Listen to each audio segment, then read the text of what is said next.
I now have the honor to invite His Excellency Khalilur Rahman, who has just been elected President of the General Assembly at its 81st session, to take the floor. Bismillahirrahmanirrahim. Madam President, Mr. Secretary General, Excellencies, friends, ladies and gentlemen, Madam President, many thanks for your words of felicitation, and I too look forward to working very closely with you in the final months of your presidency and the preparatory months of mine. And I will definitely keep my promise of calling you, if necessary, middle of the night, football or no football. Excellencies, I'm truly honored to have the opportunity to make this statement as President-elect of 81st session of the General Assembly. At the outset, I would like to express my deep appreciation to the member states of the United Nations for the trust and confidence they have reposed in me. I accept the position of the President of the 81st session with humility and respect. I would like to thank my Prime Minister, Mr. Khalilur Rahman, for nominating me for the position of the President of the UNGA and for supporting our campaign strongly and consistently. I would also like to express my appreciation to my countrymen for their support and my team and many friends around the world for their excellent contribution to our campaign. My family lovingly stood by me ever since my candidature was announced, and the time that we spent on the campaign trail was not easy. So they accepted their suffering with smile. Thank you. Last but not the least, I would like to extend my sincere appreciation to Ambassador Andreas Kakouris of Cyprus. Ambassador Kakouris, you led a very constructive campaign, a model campaign which will be known to our member states for many, many years. I wish you well in your all future endeavors. Excellencies, as our current President has said very well, the 81st session of the Assembly will open at historic crossroads. The UN will commence its ninth decade at a time when trust in our organization is being tested on multiple fronts. Scourges of conflict and war, from which our organization aimed to save our succeeding generations, continue to inflict untold sufferings.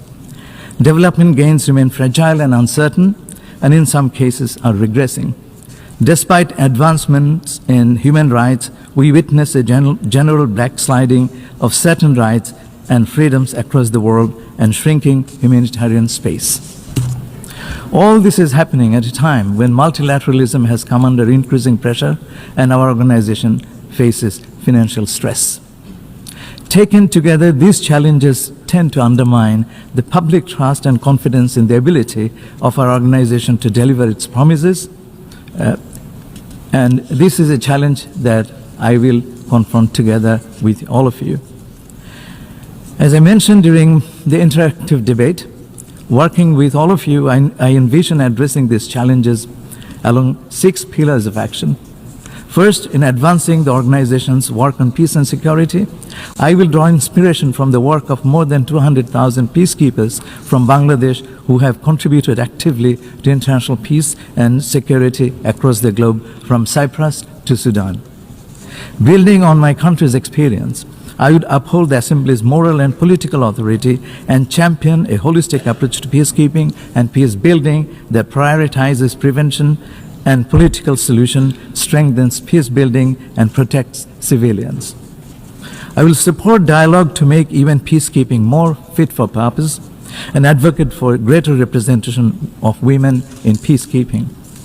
Excellencies, secondly, the 2030 Agenda is a major milestone in the work of the United Nations, but the gap between promise and delivery remains too wide. Ongoing energy insecurity has added a new layer of vulnerability for many countries, especially the global south. As the International Energy Association recently said, the scope of the current energy crisis could be larger than those that we have seen in 1974 and 1979, which produced a a lost decade of development for developing countries. I intend to work closely with member states on how we can prevent another lost decade of development and protect the vulnerable people in developing countries. On the implementation of Agenda 2030, with the SDG Summit 2027 in mind, I will work with you all to accelerate implementation of SDGs that are lagging or regressing. Building on the outcome of FFD4 and the Compromiso de Sevilla, I will encourage member states to address SDG funding gaps, fulfill commitments on debt sustainability, and pursue reform on international financial architecture. I'll be particularly mindful of achieving gender equality and full and meaningful participation of women and girls in all walks of life. I will also be attentive to the implementation of the Doha Program of Action for LDCs, ASWA Program of Action for LLDCs, and the Antigua and Barbuda Agenda for the Seeds. Working with the member states, I will advance UN's cooperation with the African Union, particularly on Agenda 2063. Nearly 3/5 of global poor live in the middle-income countries, and often their problematic is glossed over in international discourse. Following up on a recent UN-GA decision, I will convene a meeting to support the needs of middle-income countries during my presidency. Excellency, thirdly, on climate change, I will work with the member states on delivering on existing commitments, support operationalization of loss and damage fund, and protect biodiversity, oceans, and land. Against the backdrop of the ocean decade, I will advance initiatives to promote science-based ocean action and effective partnerships for the conservation of marine ecosystems. I'll facilitate discussions at the first conference of the parties to the Biodiversity Beyond National Jurisdiction, BBNJ agreement due in January 2027. Excellencies, fourthly, I will uphold UNGA's work on human rights. I will work towards promoting synergy within and beyond UN human rights mechanisms through multi-stakeholder partnerships. I will lend full support of the Office of the PGA to the high-level meetings to mark the 25th anniversary of the Durban Declaration and Program of Action and the 40th anniversary of the Declaration on the Right to Development. I will underscore the importance of protecting humanitarian space and remaining attentive to refugees, migrants, and displaced communities whose vulnerabilities often miss the headlines. Bangladesh knows this in human terms, as you do, Mr. Secretary General, when you visited the Rohingya camps last year. And as we have been sheltering for years about 1.2 million forcibly displaced Rohingya nationals of Myanmar. I know it personally when I served as my government's high representative on the Rohingya issue. Excellency, fifth, emerging technologies including artificial intelligence, big data, and digital platforms bring immense opportunities, but also, like any new technology, they entail serious risks of inequality, bias, and misuse. The question is not whether we will use these technologies, we will, but how we will govern them wisely and fairly and equitably. Building upon the important work of our current PGA, and I thank you, Madam, for it, I will champion inclusive implementation of the Global Digital Compact. I will work with UN Youth Office to address youth employment with the advent of AI and other emerging technologies. Excellency, finally, we must collectively demonstrate that the UN can adapt, reform, and better deliver, and justify every penny member states, all of you, contribute in order to restore trust in our organization. The 80th anniversary of the UN, marked by the UN 80 initiative, for which I profoundly thank Mr. Secretary General, as well as the Pact for the Future, the Global Digital Compact, and the Declaration on Future Generations, have already charted an ambitious course for renewal of our organization.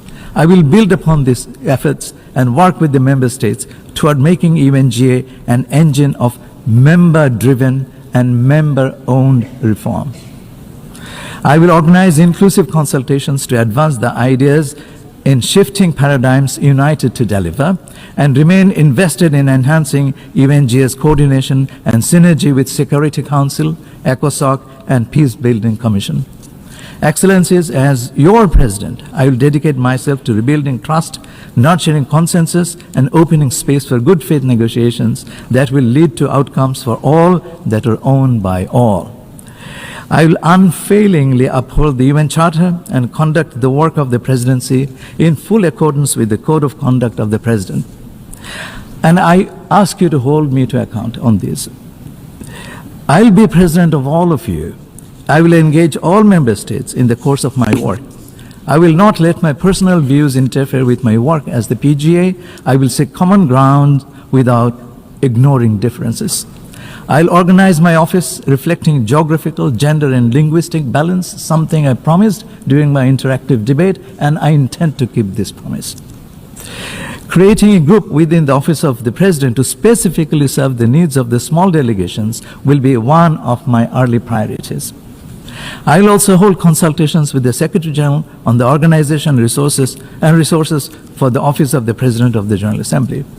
I call upon all member states to contribute to the PGA Trust Fund to help carry out the work of the Office of the President.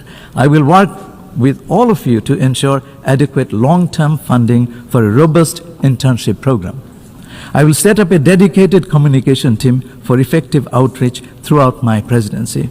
Finally, I don't consider the work of the President as one-off event, but as a continuum, and I made this point very clear during my interactive debate with you.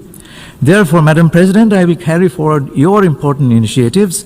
In the coming days, I will remain in close touch with you for a smooth transition of our responsibilities, as you have very eloquently mentioned in your intervention. I'll be at your beck and call. Whenever you need me, I'll be there, and we will work together to make sure that the transition this time is one of the model transitions.